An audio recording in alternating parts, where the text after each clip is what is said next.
తాకట్టులో ఉన్న బంగారాన్ని విడిపించి ఆ రోజు ఆన్లైన్ రేటుకే మేము కొంటాం. Sharma gold company. నమస్కారం అలగారి రవీంద్రనాథ్ గారు. నమస్తే అండి శ్రీ గారు. సైఫ్ అలీ ఖాన్ రీసెంట్ గా ఆయన పైన జరిగిన అటాక్ ఏదైతే ఉందో అందులో కరీనా కపూర్ గారిని ఈ రోజు పోలీసులు ఇంట్రోగేట్ చేయడం మనం చూస్తూ ఉన్నాము. అంటే ఆవిడ పాత్ర ఈ కేసులో ఎంతవరకు ఉండే అవకాశం ఉందంటారు? దీన్ని ఏ రకంగా చూడాల్సిన అవసరం ఉందంటారు? దీనికి సంబంధించిన పూర్తి వివరాలు ఏంటి సార్? జనవరి 16th ఏదైతే ఆ రోజు దాడికి సంబంధించి ఒక స్ట్రేంజర్ సైఫ్ అలీ ఖాన్ గారి మీద అటాక్ చేసిన సంబంధించి రకరకాల కోణాలుగా పోలీసులు ఇన్వెస్టిగేషన్ చేస్తున్నారు, ఇంట్రాగేషన్ చేస్తున్నారు వ్యక్తుల ద్వారా. ఎందుకంటే మీడియా కంప్లీట్గా సైఫ్ అలీ ఖాన్ గారి ఇష్యూకి సంబంధించి ఏదేందో రకరకాలుగా స్పెక్యులేషన్స్కి దారితీసింది. ఆ రకరకాలుగా దారితీయడానికి కారణం కూడా పోలీసులు ఎవరైతే అగంతకుండా పట్టుకున్నారో, ఏ స్ట్రేంజర్ని అయితే పట్టుకున్నారో ఆ స్ట్రేంజర్ని ఫస్ట్ ఆల్ రిలీజ్ చేసిన పిక్చరు ఇప్పుడు పట్టుకున్నటువంటి పర్సన్ ఇద్దరు కూడా సిమిలర్గా మిస్ మ్యాచ్ అవుతుంది. ఇద్దరు కూడా మ్యాచ్ అయినట్టుగా లేరు. వీళ్ళు చెప్తుంటే కథనాలు వేరు, యాక్చువల్గా జరుగుతున్న సిచ్యువేషన్ వేరు, జరిగిన సంఘటన వేరు అని సంబంధించి రకరకాల కథనాలు జరుగుతున్న సందర్భంలో ఈరోజు పోలీసులు కరీనా కపూర్ని తీసుకెళ్లి ఇంటరాగేట్ చేయడం జరుగుతుంది. అసలు కరీనా కపూర్ పాత్ర మొదటి నుంచి అనుమానాస్పదంగా ఉంది ఈ కేసుకు సంబంధించి. నేను ఒక 6 points నేను ఈ కేసుకు సంబంధించి ఏదైతే మీడియాలో పోలీసులు ఏదైతే మనం సస్పెక్ట్ చేస్తున్నాం, గత వీడియోలో కూడా మనం గడిచిన వీడియోస్లో కొన్ని మాట్లాడుకున్నాం. ఈ రోజు నేను అందులో పాయింట్ టు పాయింట్ నేను మీతో క్లియర్గా మీకు చెప్పే ప్రయత్నం చేస్తాను. శ్రీ గారు, ప్రధానంగా ఏదైతే మార్నింగ్ 2:30 సైఫ్ అలీ ఖాన్ గారి ఇంట్లో జరిగిన దాడి ఏదైతే ఉందో ఆ దాడి సమయంలో కరీనా కపూర్ గారు అక్కడ లేరు అని ఫస్ట్ ఒక వార్తా కథనం వచ్చింది.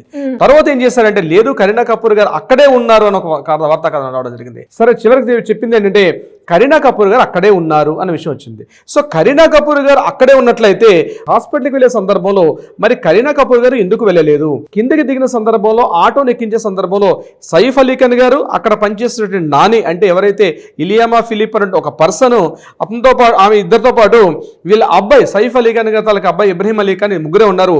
ఇబ్రహీం అలీ ఖాన్ తోడుగా హాస్పిటల్కి లీలావతి హాస్పిటల్కి సైఫ్ అలీ ఖాన్ గారు వెళ్ళడం జరిగింది. మరి కరీనా కపూర్ గారు అక్కడే ఉండి మరి తను ఏం చేస్తున్నారు, ఎందుకు ఇన్ఫార్మ్ చేయలేదు? అట్లీస్ట్ ఒక అంబులెన్స్ ఫోన్ ఏం చేయొచ్చు, అంబులెన్స్కి ఫోన్ చేయలేదు. కిందన కారు డ్రైవర్స్ కానీ కార్స్ కానీ ఎవరు కింద కారు కూడా లేదు, కారు డ్రైవర్ లేరు, ఎవరు లేరు. మరి ఈ సమయంలో కరీనా కపూర్ గారు చేస్తున్న పాత్ర ఏం చేస్తున్నారు ఆవిడ అని పోలీసులు ఆ యాంగిల్లో ఈరోజు విచారణ మొదలు పెట్టడం జరిగింది. అంటే అది నెంబర్ 1 పాయింట్. నెంబర్ 2, ఇంట్లో ఉన్నటువంటి సీసీ కెమెరాస్ పనిచేయకపోవడం. ఈరోజు మామూలుగా ఒక మిడిల్ క్లాస్ ఎంప్లాయీ మామూలుగా ఎక్కడ రోడ్ సైడ్ ఉన్న ప్రతి సీసీ కెమెరాస్ పనిచేస్తుంది. అటువంటిది వీళ్ళ ఇంట్లో కానీ ఇంటి బయట కానీ, ఎందుకంటే 2 floors house 20,000 square feet house ఉన్నటువంటి ఇంట్లో ఒక సెక్యూరిటీ పర్సన్స్ లేకపోవడం, 20,000 square feet 11th floor and 12th floor ఈ 2 floorలు కలిపి 20,000 SFT ఉన్నప్పుడు ఆ ఇంట్లో ఒక సెలబ్రిటీ ఉన్నారు. అట్లీస్ట్ కరీనా కపూర్కైనా గార్డ్స్ ఉంటారు, లేకపోతే సైఫ్ అలీ ఖాన్ గారు ఉంటారు. వీళ్ళు కాకుండా అక్కడ ఎవరు పర్సన్స్ సెక్యూరిటీ గార్డ్స్ లేరా, ఒక సేఫ్టీ ప్రెజెన్స్ లేదు, ఒక సీసీ కెమెరా పనిచేయట్లేదు అన్నది ఇంకొక కోణంలో డిస్కషన్ చేయడం జరుగుతుంది. మూడోది ప్రధానంగా important, very very key important అంటే మనందరం చూసాం సైఫ్ అలీ ఖాన్ గారు హాస్పిటల్ డిశ్చార్జ్ అయినటువంటి విజువల్స్ చూసాం. అందులో 6 కత్తిపోట్లకు గురై, అది కూడా వెన్నుముకకి సర్జరీ జరిగిన తర్వాత వెన్నుముకలో ఒక 2 నుంచి 3 అంగుళాల విలువైనటువంటి ఒక షార్ప్ ఎడ్జ్ తన బాడీలో ఉంటే సర్జరీ చేసి ఆ బాడీలో ఉంటే ఆ పార్ట్ను బయటికి తీసిన తర్వాత ఒక పర్సన్ అంటే జస్ట్ 16 జరిగింది అంటే 17th, 18th, 19th, 20 విత్-ఇన్ 4 daysలో ఇమ్మీడియట్గా నడుచుకుంటూ 2 చేతులు ఊపుకుంటూ హ్యాపీగా బాడీ ఎక్కడ కూడా ఏమాత్రం కూడా ఒక గాయమైనట్టుగా ఒక సర్జరీ ఎక్కడ లేకుండా, ఒక స్ట్రెచర్ లేకుండా నీట్గా ఒక pant, shirt, white shirt insert చేసుకొని నీటి గాగుల్స్ పెట్టుకొని చక్కగా ఇప్పుడు షూటింగ్ వెళ్తున్నాడా సైఫ్ అలీ ఖాన్ అన్నట్టుగా ఆ విజువల్స్ మనం చూసాం. అది నిజంగా వేలాది కోట్లాది మందికి డౌట్ ఏంటంటే నిజంగానే జరిగిందా అన్న విషయం డౌట్ రైజ్ చేస్తున్నారు. ఎందుకంటే ఆ విజువల్స్ మనం చూసాం. ఆయన హాస్పిటల్ నుంచి బయటకు వస్తూ మరలా కారు ఎక్కిన సందర్భంలో ఆ ఉన్నటువంటి ఆ ఒక 30 seconds నిడివి కలిగినటువంటి ఒక ఫుటేజ్ ఏదైతే కనిపించిందో జస్ట్ చెవి వెనకాల ఉన్నటువంటి ఒక చిన్న స్ట్రిప్ ఉంది. అట్ ద సేమ్ టైం తన లెఫ్ట్ హ్యాండ్కి ఒక చిన్న ఒక గ్లౌజ్ వేసుకున్నట్టుగా ఉంది. అయితే పునః దానికైనా సర్జరీ జరిగిందంటే లేకుండా ఆ చేయిని కూడా లిఫ్ట్ చేస్తూ అభివాదం చేస్తూ నమస్తే పెట్టుకుంటూ తన ఫ్యాన్స్కి హ్యాండ్ ఊపుకుంటూ రావడం అనేది వేలాది మందికి మెదళ్ళు తొలిచే ప్రశ్న ఏంటంటే నిజంగానే సైఫ్ అలీ ఖాన్ గారికి సర్జరీ జరిగిందా? లేక కేవలం మామూలుగా ఒక షార్ప్ ఎడ్జ్ ఇంజురీస్ జరిగాయా? ఇది చాలా మందికి డౌట్ వస్తుంది. ఎందుకంటే సర్జరీ అయితే విత్ ఇన్ 4 days అంత వాకింగ్ చేసుకుంటూ నడుచుకుంటూ రాగలడా? ఏ మనిషి అయినా రాగలడా? దీని మీద బెంగళూరు నుంచి ఒక కార్డియాలజిస్ట్ కూడా సస్పెక్ట్ చేస్తూ ఎక్స్రే కూడా పోస్ట్ పెట్టారు. నిజంగా ఇది జరగదు, మా మదర్ కూడా ఇట్లా జరిగింది, కానీ అట్లీస్ట్ 15 days బెడ్ రెస్ట్ అవుతుంది. ఎందుకంటే స్పైనల్ కార్డ్కి ఏదైతే వెన్నుముకకు సర్జరీ జరిగిందంటే ఇమ్మీడియట్గా మనిషి నిటారుగా నిలబడడం కానీ ఈజీగా నడుచుకుని వెళ్ళడం కానీ ఇంపాసిబుల్. అంత టెక్నాలజీ మనకు రాలేదు, ఇదేదో వింత అన్నట్టుగా ఒక డాక్టర్ గారు ఎక్స్రే కూడా పోస్ట్ చేశారు. అంటే ఇది ఒక డౌట్ మనకి రేజ్ చేస్తున్నారు. మరొక ఇంపార్టెంట్ పాయింట్ ఏంటంటే ప్రధానంగా అక్కడ ఇలియామా ఫిలిప్ ఇచ్చిన ఎఫ్ఐఆర్ రిపోర్ట్లో ఏముందంటే ఎవరైతే స్ట్రేంజర్ వచ్చాడో ఆ స్ట్రేంజర్ చేతిలో ఒక చేతిలో హెక్సా బ్లేడ్ ఉంది, మరో చేతిలో స్టిక్ ఉంది. అతను కేవలం ఆ 2 ఇన్స్ట్రుమెంట్తో బయటకు వచ్చాడండి. మరి హెక్సా బ్లేడ్ అండ్ స్టిక్తో వచ్చినప్పుడు మరి షార్ప్ ఎడ్జ్ ఎట్లా వచ్చింది బాడీలోంచి? ఇంట్లోంచి కిచెన్లో ఉన్నటువంటి ఒక చికెన్ హార్ష్ ఐటమ్స్ కట్ చేసుకుంటే ఒక నైఫ్ ఒక చాకుని ఆయనకు గుచ్చినట్టుగా చెప్పారు పోలీసులు. మరి ఆయన చేతులు అగంతకుడి చేతులు ఉన్నది ఏంది? హెక్సా బ్లేడ్ నేను చూశానని చెప్పి అక్కడ ఇలియామా ఫిలిప్ చేసే ఎఫ్ఐఆర్ రిపోర్ట్లో ఉంది. మరి ఇక్కడ షార్ప్ ఎడ్జ్ దిగిపోయిందంటే ఒక చాకుని తీసుకొచ్చి పొట్టలో పొడిస్తే లోపల విరిగిపోయిందంటే బలంగా లేకపోతే చాకైనా బలహీనంగా ఉండాలి, లేకపోతే ఆ వ్యక్తి అయినా బలంగా ఉండాలి.